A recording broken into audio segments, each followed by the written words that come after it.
Hello students, TR solution online YouTube চ্যানেলে তোমাদের সকলকে স্বাগত। তো আজকে আমরা আলোচনা করব আরআরবি এনটিপিসি পরীক্ষার প্রিভিয়াস ইয়ারের ম্যাথমেটিক্স ও রিজনিং এর কোশ্চেন নিয়ে। তো আমাদের আজকের সেটের ফার্স্ট যে কোশ্চেনটি রয়েছে কি আছে দেখো, দুটি সংখ্যার লসাগু তাদের গসাগু এর 91 গুণ। গসাগু এবং লসাগু এর যোগফল যদি 2760 হয় এবং একটি সংখ্যা 210 হয়, তাহলে অপর সংখ্যাটি কত হবে আমাকে নির্ণয় করতে হবে। তো আমরা কি করব, এখানে ধরে নেব যে গসাগু, প্রথমে আমরা ধরে নেব যে গসাগু হলো কত না এক্স। তাহলে লসাগু কত হবে এখান থেকে তুমি বের করো। লসাগু হবে, এখানে বলে দিয়েছে লসাগু হচ্ছে গসাগু এর 91 গুণ। সো আমি এটাকে লিখবো 91x। এবার দেখো এই লসাগু আর গসাগু এর যোগফল এখানে বলে দিয়েছে। তাহলে এই লসাগু আর গসাগুর যদি আমরা যোগ করি তাহলে কত হবে 91 আর একে হচ্ছে 92। তাহলে আমাদের এই যোগফল পেলাম কত 92। অ্যাকর্ডিং টু কোশ্চেন এখানে যোগফল কত বলে দিয়েছে না 2720। তাহলে আমি এখানটায় লিখলাম 2760, 2760 লিখে দিলাম। এবার কি করব, আমরা এখান থেকে এক্স এর মানটা বের করব। এক্স এর মান কি করে আসবে, এই 2760কে আমরা ডিভাইডেড করব কি দিয়ে 92 দিয়ে। তো এই 2760কে যদি আমরা 92 দিয়ে ডিভাইডেড করি কত হবে, 3 দিয়ে যদি কাটি তাহলে দেখো 3 দুগুণে 6, 3 নং 27, তাই তো। তাহলে 3 আর এই শূন্যের শূন্য আমরা বসিয়ে দিলাম, তাহলে এখান থেকে আমরা পেয়ে গেলাম কত না 30। তাহলে এই 30 কি, এই 30 হলো আমাদের গসাগু। তাহলে এই যে গসাগু, আমরা এই গসাগু কিন্তু পেয়ে গেছি। গসাগু হলো আমার এখানে এক্স, আর এই লসাগু কত হবে, লসাগু হবে তাহলে sorry X mean that mean 30। আমাদের এটা হবে 30 আর এটা 91x, অর্থাৎ 91 ইন্টু 30। তাহলে আমরা লসাগু আর গসাগু পেয়ে গেলাম। এবার এই কোশ্চেনে বলা হয়েছে একটি সংখ্যা যদি 210 হয় অপর সংখ্যা কত। আমরা জানি, কি জানি, চলো একটু লিখে নেব। লসাগু ইন্টু গসাগু সমান একটি সংখ্যা ইন্টু অপর সংখ্যা। ওকে, এবার আমরা এখানটা জাস্ট মানগুলো বসিয়ে দেব। লসাগু কত পেয়েছি আমরা না, লসাগু পেয়েছি আমরা 91 ইন্টু 30। গসাগু কত 30, আর একটি সংখ্যা কত 210। অপর সংখ্যা তো আমরা জানি না, অপর সংখ্যাটাকে আমরা এক্স ধরে নিলাম। তাহলে এবার এখান থেকে একটু ক্যালকুলেশন করি, চলো। এই শূন্য শূন্য কাটলাম, এই 3 দিয়ে যদি 21কে কাটি আমরা পাবো 7। এই 7 দিয়ে যদি আমরা এটাকে কাটি কত হবে 7 13 91, তাহলে কত হলো 3 13 39। তাহলে 3 13 39 আর এই হলো 0। সো আমরা এক্স এর ভ্যালু কিন্তু এখান থেকে পেয়ে গেছি কত না 390 হবে আমাদের অপর সংখ্যা। আশা করি তোমরা বুঝতে পেরেছো। আচ্ছা, চলো আমাদের পরবর্তী কোশ্চেন দেখো কি আছে। সমস্ত প্রিভিয়াস ইয়ারগুলো আমরা এইভাবে এক এক করে কমপ্লিট করব, শুধু তোমরা সাথে থাকো, দেখতে থাকো, শিখতে থাকো, কেমন। দেখো, 3-এর 4টি ক্রমিক গুণিতকের যোগফল কত না 78। তাহলে বৃহত্তম সংখ্যাটি কত, এটাও কিন্তু আরআরবি এনটিপিসির পরীক্ষায় আসা কোশ্চেন। তো আমরা এই কোশ্চেনগুলোকে ডিটেলসে করতে পারতাম যে এ এক্স ধরে, তাই না। গুণিতক বলতে কিরকম, ধরো 3-এর প্রথম গুণিতক কি, তুমি বললে স্যার 3। 3-এর দ্বিতীয় গুণিতক কি, 3 দুগুণে 6। এইভাবে আমরা গুণিতক নিতে পারতাম, দিয়ে দেন আমাকে যোগ করতে হতো। তো আমি এইভাবে যাচ্ছি না, আমি এইভাবে করি। দেখো 3-এর ক্রমিক 4টি গুণিতকের গড় কত, আগে আমরা গড় বের করে নেব। তাহলে এখানে তো যোগফল দিয়ে দিয়েছে কত না 78। তাহলে গড় কত হবে, তুমি কি করবে এই 78 ডিভাইডেড বাই 3 করো। তাহলে 78কে যদি 3 দিয়ে ভাগ করো কত হবে, 3 3, 3 নং 27, 3 5 15, 19.5। তাহলে এই যে 19.5 এটা হচ্ছে আমাদের গড়। এবার দেখো কতগুলি সংখ্যা না 3টে সংখ্যা এখানে বলা হয়েছে, সরি 4টে সংখ্যা বলা হয়েছে। তার মানে ব্যাপারটা হচ্ছে 1 2 3 4। দেখো যখন জোড় সংখ্যক থাকে তখন গড় কিভাবে বের করতে হয়, এই যে আমাদের এদিক থেকে 2 নম্বর ঘর, এদিক থেকে 2 নম্বর ঘর, তাই তো। অর্থাৎ এই দুটি ঘরের আমরা যোগ করব, তাকে যদি 2 দিয়ে ভাগ করি তাহলে আমরা পাবো গড়। তাহলে এই দুটি সংখ্যার যোগফল তাকে যদি আমরা 2 দিয়ে ভাগ করি সেটাই হচ্ছে গড়, আর সেই গড়টাই হচ্ছে 19.5। তাহলে এই সংখ্যাটা কি হবে, এই সংখ্যাটা কি হবে, যাতে আমরা এর গুণিতকটা কত, সরি গড়টা 19.5 ধরতে পারি। দেখো এটা যদি 18 হয় এবং সেটা কিন্তু 3-এর গুণিতক হতে হবে, তাহলে দেখো 19-এর থেকে কম, তাহলে সেটা 18 3-এর গুণিতক। এবার এখানে কত হবে 19, তারপরে এমন কোন সংখ্যা আছে যেটা 3-এর গুণিতক, তুমি বলবে স্যার 21। তাহলে এবার দেখো 21 আর 18 কত হলো, তাহলে 21 29 39 39-এর আধ দিকে কিন্তু হচ্ছে 19.5, তাহলে এই অবধি ঠিক আছে। তাহলে এর পরের সংখ্যা কত হবে? 3-এর গুণিতক, এটা 21, তারপরের সংখ্যাটি হবে 24, আর এটা 18, তাহলে তার আগের সংখ্যাটি কত হবে? না 15। ওরা জানতে চেয়েছে বৃহত্তম সংখ্যা, তো এখান থেকে তুমি বলো বৃহত্তম সংখ্যা তো 24, সো অপশান সি হয়ে যাবে আমাদের সঠিক উত্তর। ওকে, আচ্ছা, আমাদের পরবর্তী কোশ্চেন কি আছে দেখো। সমাধান করো, একটা সিম্পলিফিকেশন রয়েছে, তো এই সমাধান করতে গেলে আমাকে কি করতে হয় না বদমাশ রুলটাকে অ্যাপ্লাই করতে হবে। সো প্রথমে আমি কি করব, এই প্রথম থেকে আমাকে কন্টিনিউয়াসলি লিখে যেতে হবে আমি কোথায় এসে ব্রেক, কোন জায়গাটা আগে কাজ করব আমরা আমরা আগে কাজ করব এই যে এখানে ফার্স্ট ব্র্যাকেট রয়েছে এই কাজটাকে আমরা আগে করব, কেমন? বাকি যা আছে অ্যাজ ইট ইজ আমরা লিখে দেবো। তো আমি আর এখানে লিখলাম না, আমি এক এক করে স্টেপ জাম্প করে দিচ্ছি। যেমন এই দুটোকে যদি আমরা গুণ করি তাহলে এখানে আমরা পাবো 30, আর এখানে কত হবে? এই যে গুণের কাজটা আগে করতে হচ্ছে, তো এই দুটোকে গুণ করলে আমরা পাবো 30, আর এখানে রয়েছে 4। আলটিমেটলি দেখো এটা +30, এটা -30, তুমি এখানে কেটে দাও। তো সো এখানে পড়ে থাকবে শুধুমাত্র +4। ওকে, এবার আমরা এই জায়গাটার কাজটা একটু করি। দেখো এই যে, আচ্ছা একটা লাইন করি নাহলে হয়তো তোমাদের বুঝতে প্রবলেম হবে। 80 মাইনাস, ঠিক আছে, এটা একবারে ডিভাইডেড করতে পারতাম, আর 16কে 2 দিয়ে ভাগ করলে কত হয়? মাইনাস, এটা ডিভাইডেড 8। ওকে, প্লাস এখান থেকে তো আমরা কেটে দিয়েছি, কেটে দিয়ে এখানে আমরা কি পেয়েছি? দেখো এটা হচ্ছে +4, তাই না? আমরা এই +4টাকে লিখবো। আচ্ছা চলো, এই +4 আমরা লিখলাম, আর এখানে আছে এটা কি মাইনাস কত 12। চলো এটা আমাদের থার্ড ব্র্যাকেটে চলে আসলো, কারণ এই যে সরি সেকেন্ড ব্র্যাকেটে চলে আসলো, এই ফাংশনটা করে দিলাম। এবার তুমি একটা কাজ করো, এই 80-কে 8 দিয়ে ডিভাইডেড করলে হবে 10, আর এই দিয়ে 4 +4 -12, তাহলে এখানে আলটিমেটলি কি আসবে? -8 হয়, তাই না? এখান থেকে করলে -8, তাহলে কি হবে? 10 -8 = হবে 2।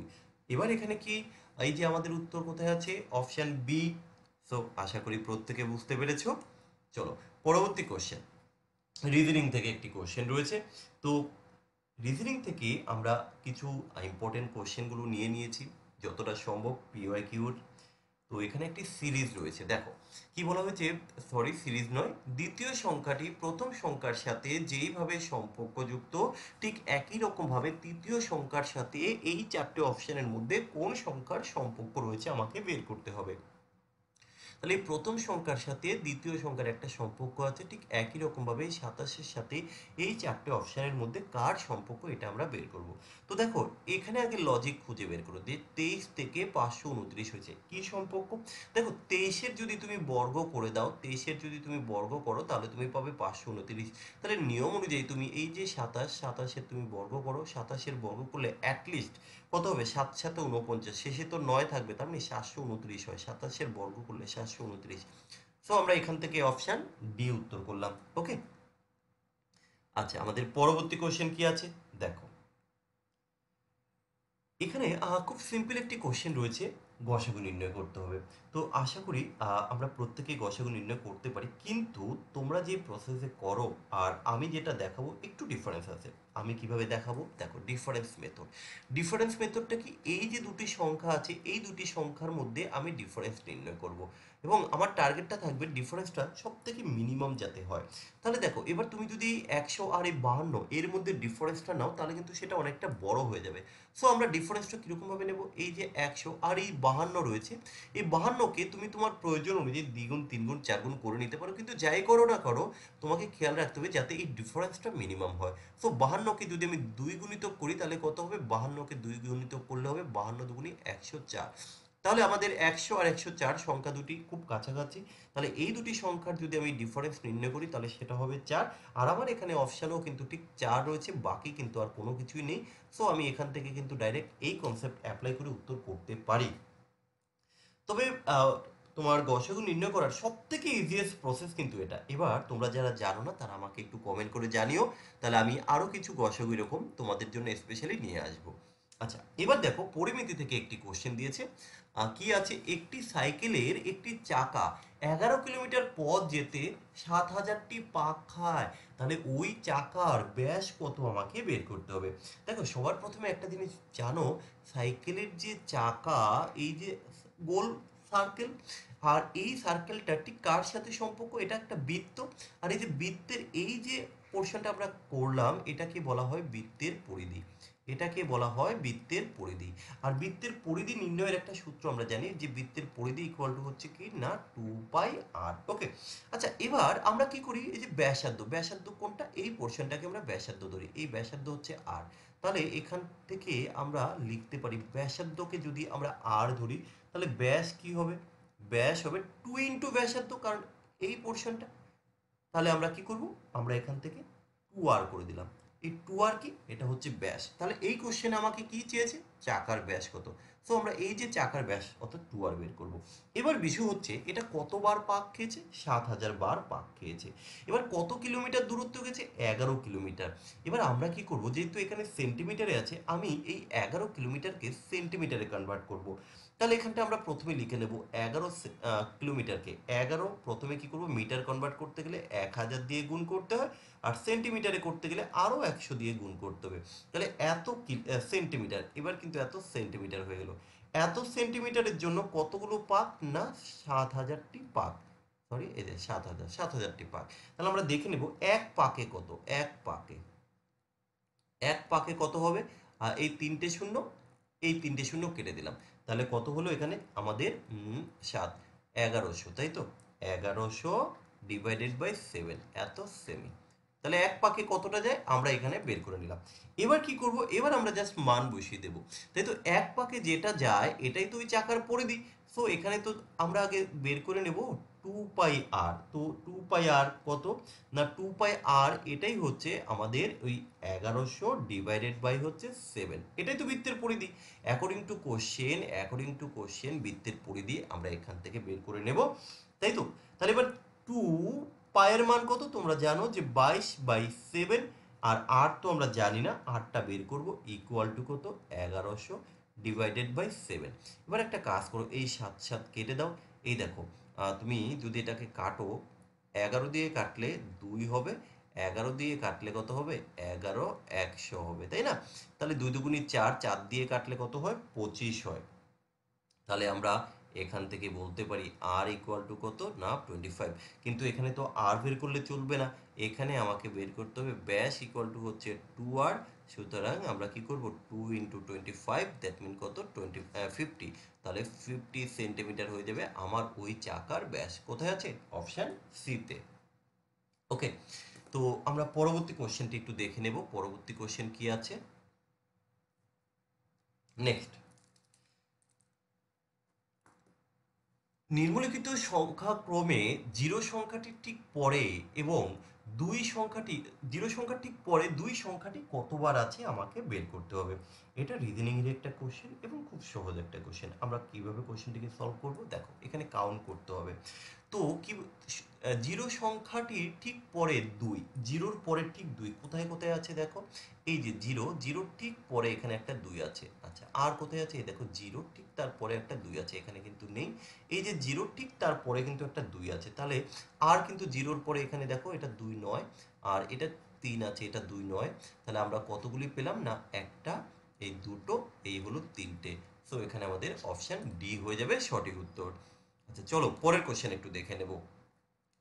পরের কোশ্চেন কি আছে, যে 300 থেকে 1000-এর মধ্যে কতগুলি সংখ্যা আছে যা তোমার 7 দিয়ে বিভাজ্য। তাহলে আমরা এই কোশ্চেনটা কিভাবে করব, প্রথমত বের করে নেব যে 1 থেকে 300 অবধি কতগুলি সংখ্যা আছে যা 7 দ্বারা বিভাজ্য। তারপরে আমরা কি করব, 1 থেকে 1000 আমরা দেখে নেব কতগুলি সংখ্যা আছে যা 7 দ্বারা বিভাজ্য। তারপরে আমরা তাদেরকে মাইনাস করে দেব, তাহলে কিন্তু আমরা পেয়ে যাব যে কতগুলি সংখ্যা আছে। এবার কি করে পাবে, দেখো আমি যদি প্রথমে 300-কে ডিভাইডেড করি 7 দিয়ে, চলো তো দেখি কত হয়। 7, 4 7 28। ও আচ্ছা ঠিক আছে, কতগুলি সংখ্যা আছে আমাকে বের করতে হবে। আমি প্রথমে একটু দেখে নিই, একটু শর্ট প্রসেস আমরা অ্যাপ্লাই করে, যে 7, 4 7 28, তাহলে থাকলো আমার 2, 7 দুগুণী 14, তাই তো? অবশিষ্ট তো নেওয়া যাবে না। একই রকমভাবে আমি 1000-কে ডিভাইডেড করব কত দিয়ে? না 7 দিয়ে। কত হবে? 7-কে 7, তাহলে থাকলো 3 30, 4 7 28, 4 7 28, তাই তো? 2, 2 2, তাহলে 7 দুগুণে 14। তাহলে আমরা এই যে দুটো সংখ্যাকে যদি মাইনাস করে দেই, তাহলে কিন্তু পেয়ে যাবো। দেখো এটা হচ্ছে 1 থেকে 300 এর মধ্যে রয়েছে 42টি, আর 1 থেকে 1000-এর মধ্যে রয়েছে 142টি। যদি আমরা এটাকে মাইনাস করি তাহলে কিন্তু আমরা পেয়ে যাব, কি পাবো, যে 300 থেকে 1000-এর মধ্যে কতগুলো রয়েছে। সো এটাকে যদি আমরা মাইনাস করি আমরা পাবো 100। তো এখান থেকে আমরা অপশান ডি উত্তর করলাম। এটাই কিন্তু সব থেকে ইজিয়েস্ট প্রসেস। চলো পরের কোশ্চেন, আবারও দেখো একটি সিম্পলিফিকেশন। তো রেলের পরীক্ষার ক্ষেত্রে সিম্পলিফিকেশন কিন্তু বেশ ভালোই থাকে। তো এবার এখানেও আমরা সেই বদমাশ রুল অ্যাপ্লাই করব। প্রথমে কার কাজ করতে হবে, এই ডিভাইডেডের কাজ করতে হবে। সো তোমরা এই 72কে যদি 24 দিয়ে ভাগ করো কত পাবে, না 3 পাবে। এরপরে কিসের কাজ করতে হবে, গুণের কাজ। তো এই যে গুণ আছে কোথায়, 3 ইন্টু 3, তাহলে 3 3 কত হলো, না 9।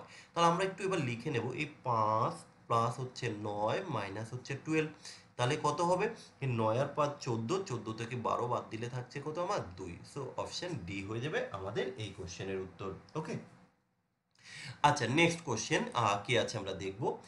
চারটি সংখ্যা জোড় দেওয়া হয়েছে, যার মধ্যে থেকে ভিন্ন সংখ্যা জোড়টি আমাকে নির্ণয় করতে হবে। তাহলে এটা এবার আমরা কি করে করব, দেখো প্রথমত তোমাকে এখানেও কিন্তু প্রত্যেকটা যে অপশন রয়েছে এদের মধ্যে থেকে লজিক খুঁজে বের করতে হবে। যেমন দেখো আমি এই দুটো সংখ্যার যদি একটু ডিফারেন্স নির্ণয় করি তাহলে কত হবে, 15 থেকে 12 বাদ দিলে হচ্ছে 3। আচ্ছা 19 থেকে যদি আমরা 17 মাইনাস করি তাহলে আমরা পাবো 2। আচ্ছা 13 থেকে যদি আমরা 11 মাইনাস করি তাহলে আমরা পাবো কত, 2।